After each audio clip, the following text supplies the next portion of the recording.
পাচ্ছি যে ডাকাতরা কিন্তু ইতোমধ্যেই আত্মসমর্পণ করেছে। একটা সুন্দর সংবাদ হচ্ছে ডাকাতরা ইতোমধ্যে আত্মসমর্পণ করছে এবং একটা শুভ সংবাদ কিন্তু আমরা আপনাদেরকে দিতে পারছি। এটা সদ্য আমরা হাতে পেয়েছি এবং সেনাবাহিনী এবং অন্যান্য আইনশৃঙ্খলা রক্ষাকারী বাহিনী যেহেতু দীর্ঘ সময় ধরে আসলে এখানে আছে এবং তারা চেষ্টা করছিল, যেহেতু সাধারণ জনগণের প্রশ্ন করছিলেন যে আসলে কেন এমনটা হয়েছে বা কি ঘটেছে বা কেন এত সময় পরেও আসলে পরিস্থিতি নিয়ন্ত্রণে আনা যাচ্ছে না, একটা প্রশ্ন ছিল। কিন্তু অবশেষে আমরা যেটা জানতে পারলাম ডাকাতরা কিন্তু আত্মসমর্পণ করছেন।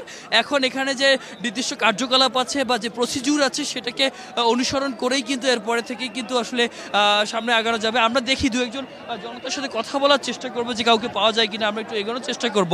আমরা এখন যে জায়গাটিতে দাঁড়িয়ে আছি এখান থেকে আসলে সম্মুখ দিকে অগ্রগতি খুব একটা যায় না, তবু আমরা যতদূর চেষ্টা করছি সার্বিকভাবে আসলে এখানে যারা আইনশৃঙ্খলা রক্ষাকারী বাহিনী যারা আছেন, বিশেষ করে হচ্ছে সেনাবাহিনী, বাংলাদেশ সেনাবাহিনীকে দেখতে পাচ্ছি তারাও কিন্তু আসলে এখানে নিয়ন্ত্রণ করছেন। উৎসুক জনতা আছেন, পাশাপাশি যারা সংবাদকর্মী আছেন তারা কিন্তু শুরু থেকেই এখানে আছেন।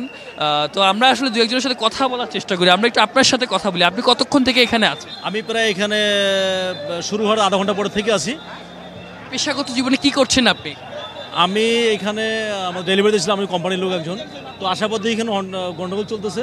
এরপর শুনলাম যে এখানে ব্যাংক ডাকাতি, তখন থেকে সিকিউরিটি গার্ড ব্যাংকের গেটে তালা মারি দিয়েছেন, তখন থেকে এখানে আটকানো আছে।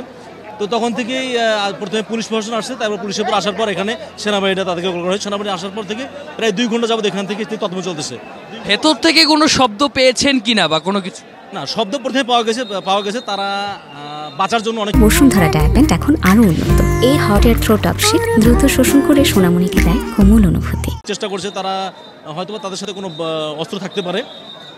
সেই বিচ্ছিন্ন তথ্যগুলোই আমরা শুনতে পাচ্ছিলাম। নিঃসন্দেহে যারা দেখছেন তারাও এটি শুনতে পেয়েছেন। তবে আমরা সর্বশেষ যে সংবাদটি পেয়েছি, অর্থাৎ কেরানীগঞ্জের এই জিঞ্জিরায় যে ব্যাংক ডাকাতির বিষয়, সেটি হচ্ছে ডাকাতরা আত্মসমর্পণ করেছে। কিন্তু আপাতত আমরা যেহেতু আইনশৃঙ্খলা রক্ষাকারী বাহিনীর একটা বেষ্টনী আছে, আমরা সংবাদকর্মীরা খুব বেশি সামনে এগোতে পারছি না।